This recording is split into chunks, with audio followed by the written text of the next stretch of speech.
Halo, selamat datang di channel saya, Coin Signal Info. Di sini kita akan membahas tentang perkembangan dari Binance ya. Dan sangat menarik sekali kita lihat pertempurannya dengan FTX ya. Dan aksi-aksinya juga yang perlu kita lihat di minggu-minggu ini begitu. Memang Binance ini memiliki kekuatan yang sangat besar ya. Dan kalau kita lihat sekarang market crypto juga tampaknya dia yang paling besar kenaikannya di antara ranking 10 ya, di 10 besar, yaitu 9% untuk saat ini. Hal yang menarik ya dari Binance ini, beberapa waktu terakhir ini memiliki aksi yang sangat banyak ya. Salah satu yaitu Binance menginvestasikan 7,8 triliun di Twitter, dan itu dibarengi dengan Elon Musk. Jadi dia mendukung melalui Elon Musk begitu.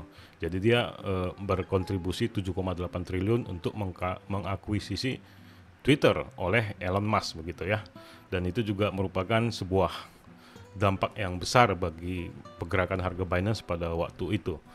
Dan kemudian ada lagi Binance juga melakukan berpotensi melakukan akuisisi sebuah bank begitu ya. Dan bisa dibilang bank ini adalah bank native ya, bank-bank biasa gitu. Jadi dia ingin mengembangkan kripto ini melalui bank begitu.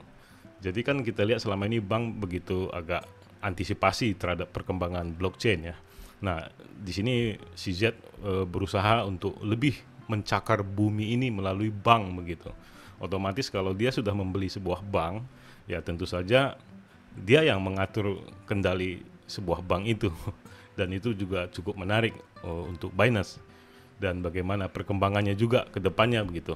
Memang dua orang ini sangat bersahabat ya tampaknya dari muda ya, si Jet Binance ini sama Elon Musk ya. Dan mereka tampaknya memiliki visi yang sama begitu. Hanya saja dengan tujuan yang berbeda. Kemudian ada juga berita yang terakhir ini ya, yaitu Binance menjual semua token FTX-nya. Jadi minat terbuka pada FTT Futures meningkat tajam begitu. Sehingga membuat FTT harganya anjlok ya, kecuali di future mungkin banyak orang mengambil kesempatan untuk short ya, sehingga dapat menguntungkan. Kemudian berita yang lagi heboh juga saat ini adalah apakah Binance akan mengakuisisi FTX sepenuhnya untuk menutupi krisis likuiditas begitu. Nah, tampaknya di sini ada sebuah deal kesepakatan antara CZ dan FTX ya. Dan di sini si pihak FTX itu berterima kasih gitu untuk menutupi krisis likuiditasnya. Sehingga ini menjadi sebuah deal ya, deal antara Binance dan FTX, dan kami menandatangani LOI, Letter of Intent, yang bermaksud untuk sepenuhnya mengakuisisi FTX.com. Jadi otomatis kedepannya nanti FTX itu sudah di bawah kendalinya CZ begitu. Jadi ini sangat dahsyat sekali sebenarnya. Jadi beberapa waktu ini kan kita memprediksi ya bahwa FTX ini terjadi peningkatan sebenarnya, masuk ke ranking 2 ya secara exchanger global. Kemudian dengan kasus-kasus ini yang sedang terjadi, sehingga membuat FTX itu akhirnya terlempar begitu ke ranking 3 kembali. Tadinya di ranking 2 nih. Nah, sekarang udah disalip lagi sama Coinbase begitu. Namun FTX ini tampaknya sudah di bawah kendali Binance nih sekarang. Jadi kita belum tahu ya FTX ini mau diapakan sama si Binance, apakah disuntik mati atau tetap berkembang berjalan seperti biasanya begitu ya. Tampaknya sih tetap akan dijalankan ya FTX ini. Jadi sebenarnya untuk koin FTT juga tidak perlu dikhawatirkan lagi kalau begitu. Walau memang kita lihat ya FTT gagal menembus resistennya dan terjadi pantulan lagi ke bawah. Tadinya sempat pump nih semenjak cuitannya si Jet, sehingga membuat pump sebenarnya gitu untuk FTT karena sudah dihandle oleh pihak Binance begitu. Masalah krisis likuiditasnya, sehingga terjadi pump tapi tidak mampu menembus resisten ini yang tadinya tembok terakhir yang saya bilang kemarin. Namun yang menarik di sini memang benar-benar ya FTX ini terlempar ke ranking 3 kembali gitu ya, dan disalib kembali oleh Coinbase, dan sangat menarik sekali.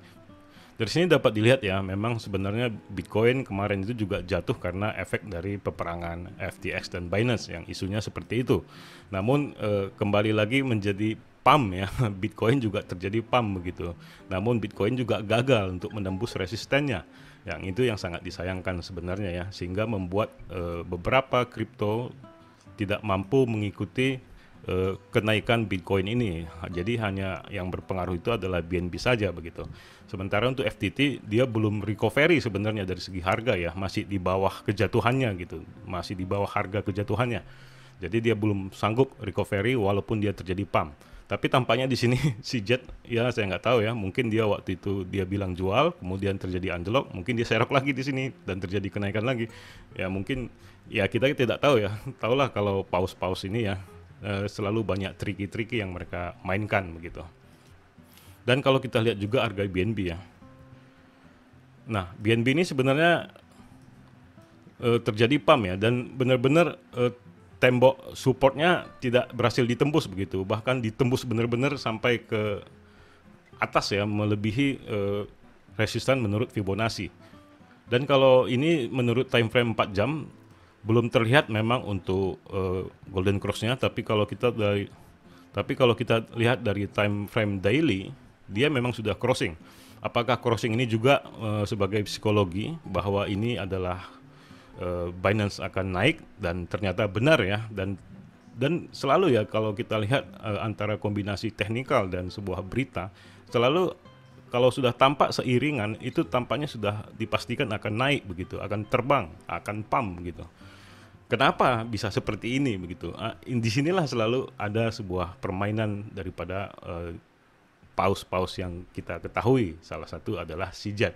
Sebenarnya CEO-nya FTX juga paus, cuman kalau kondisi sekarang kita nggak tahu lagi ya, apakah dia masih masuk dalam listing 10 paus di dunia begitu ya dalam hal kripto. Kita tidak tahu bagaimana kedepannya mereka akan terus masuk ke dalam dunia kripto ini.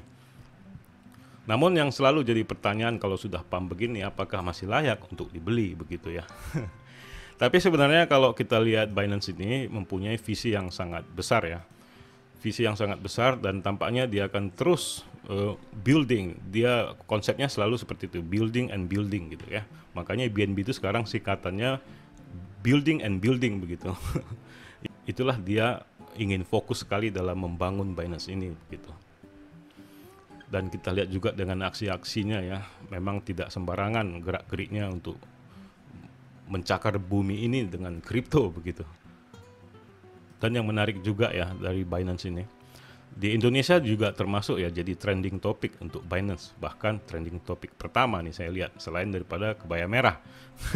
Kalau kebaya merah memang sempat trending tapi turun dan disalib oleh Binance.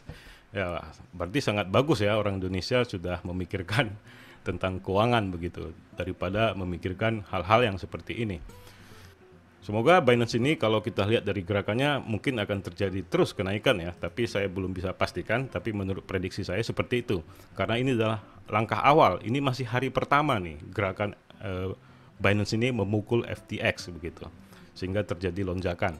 Nah, kita lihat lagi di hari esok ya, mungkin nanti akan terjadi kenaikan lagi atau mungkin terjadi koreksi lagi. Tapi yang perlu dicatat di sini, support ini ya menjadi hal yang perlu diperhatikan, yaitu di 328 ya.